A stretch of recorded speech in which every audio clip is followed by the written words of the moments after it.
আসসালামু আলাইকুম, কেমন আছেন সবাই? আশা করি সবাই ভালো আছেন। আজকে আমি আপনাদের সাথে শেয়ার করব অনার্স তৃতীয় বর্ষ 2022-এর সাজেশন দর্শন বিভাগের। বিষয়টির শিরোনাম হচ্ছে বাঙালির দর্শন প্রাচীন ও মধ্যযুগ। বিষয়টির কোড হচ্ছে 23-17-09। পরীক্ষাটি অনুষ্ঠিত হবে আগামী 8/5/2024 তারিখে। এই ভিডিওটিতে ক বিভাগ, খ বিভাগ এবং গ বিভাগের সাজেশন শেয়ার করব। ইনশাআল্লাহ এই সাজেশন থেকে এই পরীক্ষাতে কমন পড়বে। প্রথমেই শেয়ার করব ক বিভাগের সাজেশন। ক বিভাগের প্রথম নম্বর প্রশ্ন হচ্ছে বাঙালি দর্শন কি? বাঙালির চিন্তা চেতনা ও মননে জগৎ, জীবন, ধর্ম, সাহিত্য, সংস্কৃতি, সমাজ ও অর্থনীতি কেন্দ্র করে যে দার্শনিক মতবাদ গড়ে উঠেছে সেটাই হচ্ছে বাঙালির দর্শন। 2 নম্বর প্রশ্ন, বাঙালি দর্শন চর্চার সূচনা করেন কারা? বাঙালি দর্শন চর্চার সূচনা করেন শ্রীধর দাস, জিতেন্দ্র বোধি ও গোবর্ধন। 3 নম্বর প্রশ্ন, বাংলা ভাষার দর্শন চর্চার সূচনা করেন কারা? বাংলা ভাষার দর্শন চর্চার সূচনা করেন আর্যরা। 4 নম্বর, শ্রীকৃষ্ণ কীর্তন কে রচনা করেন? চণ্ডীদাস। 5 নম্বর, চারবাক শব্দটির উৎপত্তিগত অর্থ কী? চর্বণ করা। 6 নম্বর, চারবাক শব্দটির অর্থ কী? চারবাক শব্দটির অর্থ হচ্ছে মধুর কথা। 7 নম্বর, উপনিষদ বলতে কি বুঝো? বেদের সর্বশেষ পর্যায় হলো উপনিষদ। উপনিষদ ভারতীয় ঋষিমুনি, সাধু সন্ন্যাসী ও যুগ তপস্বী তথা ক্রান্তদর্শী মনীষীদের এক বিস্ময়কর সৃষ্টি। 8 নম্বর, বৈদিক দর্শন কি? বেদকে কেন্দ্র করে যে দর্শন গড়ে উঠেছে সেটাই হচ্ছে বৈদিক দর্শন। 9 নম্বর, বৈদিক দর্শনের উৎস কি? বেদ ও উপনিষদ। 10 নম্বর, বেদ কত প্রকার এবং কি কি? বেদ হচ্ছে 4 প্রকার: ঋগ্বেদ, সামবেদ, যজুর্বেদ এবং অথর্ববেদ। 11 নম্বর প্রশ্ন, বাংলা ভাষার আদি নিদর্শন কোনটি? চর্যাপদ। 12 নম্বর, বাঙালি দর্শনের দুটি অবৈদিক উপাদান আলোচনা করো। শৈব মতবাদ, শাক্ত মতবাদ। 13 নম্বর, শান্তরক্ষিত কে ছিলেন? শান্তরক্ষিত ছিলেন বর্জযানী বৌদ্ধ আচার্যগণের মধ্যে অন্যতম। তিনি 705 থেকে 765 খ্রিস্টাব্দ পর্যন্ত জীবিত ছিলেন। শান্তরক্ষিত তিব্বতের রাজা ট্রিমসুং এর সমসাময়িক ছিলেন। তিনি স্বীয় মেধা, অসাধারণ পাণ্ডিত্য এবং নিষ্ঠার গুণে নালন্দা বিশ্ববিদ্যালয়ের অধ্যাপকের মধ্যে যথেষ্ট খ্যাতি অর্জন করেন। 14 নম্বর, তিব্বতে শান্তরক্ষিত কি নামে ডাকা হতো? তিব্বতে শান্তরক্ষিত শিবাস বা শান্তিজীব নামে ডাকত। 15 নম্বর, বৌদ্ধ ধর্মের প্রধান দুটি সম্প্রদায়ের নাম উল্লেখ করো। হীনযান এবং মহাযান। 16 নম্বর, বৌদ্ধ ধর্মগ্রন্থের নাম ও প্রকারভেদ লেখ। বৌদ্ধ ধর্মগ্রন্থের নাম হচ্ছে ত্রিপিটক। বৌদ্ধ ধর্মগ্রন্থ 3 প্রকার: বিনয় পিটক, 2 নম্বর হচ্ছে সূত্র পিটক এবং 3 নম্বর হচ্ছে অভিধর্ম পিটক।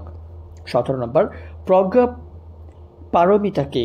অনুশীলন বা চর্চা দ্বারা জগতের সব রহস্য ও অজানা বিষয় সম্পর্কে সাধকের জ্ঞান লাভ করাই হচ্ছে প্রজ্ঞা পারমিতা। 18 নম্বর প্রশ্ন, শ্রীলভদ্র কে ছিলেন? শ্রীলভদ্র প্রসিদ্ধ বৌদ্ধ দার্শনিক ছিলেন। তিনি তৎকালীন ভারতের শ্রেষ্ঠ পণ্ডিত বলে খ্যাত। 19 নম্বর, শ্রীলভদ্র কোন মহাবিহারের আচার্য ছিলেন? 20 নম্বর প্রশ্ন হচ্ছে বৌদ্ধ ধর্মের প্রধান দুটি সম্প্রদায়ের নাম কি? হীনযান সম্প্রদায় এবং মহাযান সম্প্রদায়। 21 নম্বর, মহাযান কারা? যারা নিজের মুক্তি কামনা না করে সর্বজীবের মুক্তি কামনা করে তারাই হচ্ছে মহাযান। 22 নম্বর, অতীশ দীপঙ্করের জন্মস্থান কোথায়? ঢাকা জেলার বিক্রমপুর পরগনার অন্তর্গত বর্জযোগিনী গ্রামে। 23 নম্বর প্রশ্ন, চর্যাপদ কি? বাংলা সাহিত্যের যে আদি নিদর্শনে ভাষা ও সংস্কৃতির পরিচয়, প্রাচীনকালের বাঙালির জীবন ও সমাজ সমীক্ষা, তাদের রাজনৈতিক ও অর্থনৈতিক শ্রেণী সংগ্রাম এবং ধর্মীয় দৃষ্টিভঙ্গি বর্ণিত হয়েছে সেটাই হচ্ছে চর্যাপদ। 24 নম্বর, চর্যাপদ কোথা থেকে আবিষ্কৃত হয়েছিল? পুঁথিশালা থেকে। 25 নম্বর, বাংলা সাহিত্যের প্রাচীনতম নিদর্শন কি? চর্যাপদ। 26 নম্বর, চর্যাপদী পদকর্তা কয়জন? 24 জন। 27 নম্বর, জয়দেব কোন ভাষার কবি ছিলেন? সংস্কৃতি ভাষার। 28 নম্বর, গীত গোবিন্দ গ্রন্থের রচয়িতাকে? জয়দেব শয়তান। 29 নম্বর প্রশ্ন, শ্রীকৃষ্ণ কীর্তন কাব্যের রচয়িতাকে? চণ্ডীদাস। 30 নম্বর, গৌড়ীয় বৈষ্ণব ধর্মের প্রবর্তককে? শ্রী চৈতন্যদেব।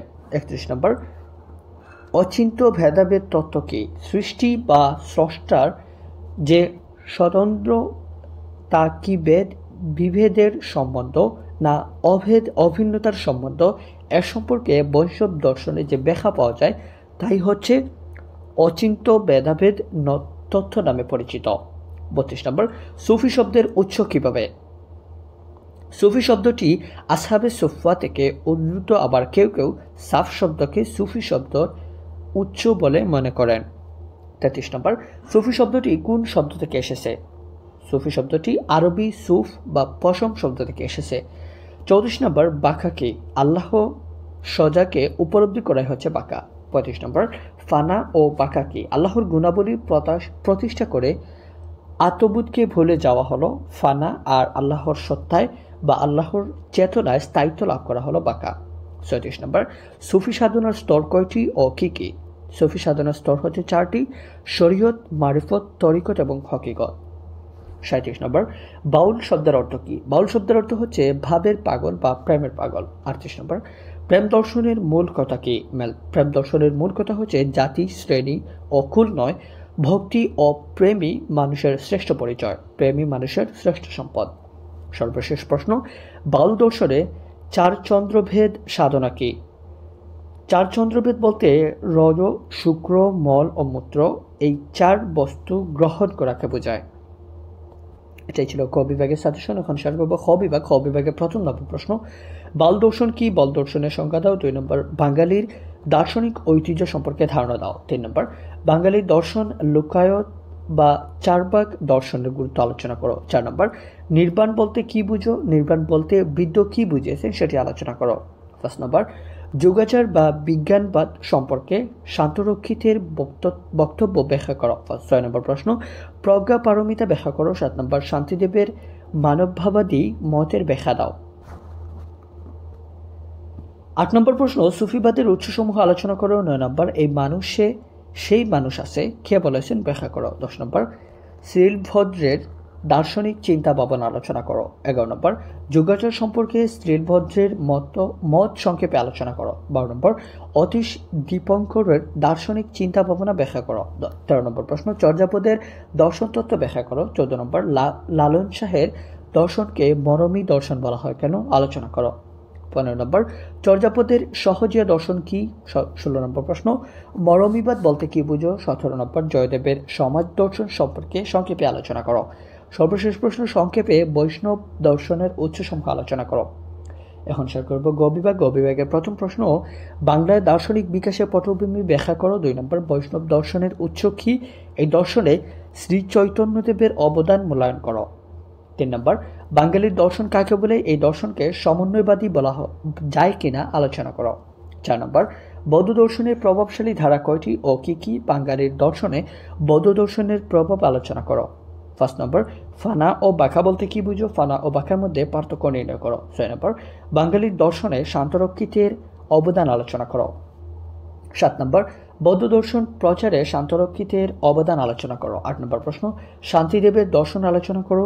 9 নম্বর, নব্য সুফিবাদ কি? নব্য সুফিবাদের বৈশিষ্ট্য সমূহ আলোচনা করো। 10 নম্বর, শান্তিদেবের শট পারমিতা আলোচনা করো। 11 নম্বর, বিদ্যাপতির সমাজ চেতনা সম্পর্কে আলোচনা করো। 12 নম্বর, অতীশ দীপঙ্করের ধর্মীয় মতবাদ মূল্যায়ন করো। 13 নম্বর, চর্যাপদের দর্শন তত্ত্ব বিস্তারিত ব্যাখ্যা করো। 14 নম্বর, বাউল খাড়া বাউল দর্শনের বৈশিষ্ট্য সমূহ আলোচনা করো। 15 নম্বর, চর্যাপদ কি? বাঙালি দর্শনের উৎপত্তি ও বিকাশ চর্যাপদের গুরুত্ব আলোচনা করো। 16 নম্বর, জয়দেব কে ছিলেন? তার গীতি গোবিন্দ কাব্যের বিষয়বস্তু আলোচনা করো। 17 নম্বর, জয়দেবের গীত গোবিন্দ কাব্যের দার্শনিক দৃষ্টিভঙ্গি আলোচনা করো। 18 নম্বর, বিদ্যাপতি ও চণ্ডীদাসের কবি প্রতিভার তুলনামূলক আলোচনা করো। এটাই ছিল আজকের ভিডিও। ভালো লাগলে অবশ্যই চ্যানেলটি সাবস্ক্রাইব করবেন। ধন্যবাদ।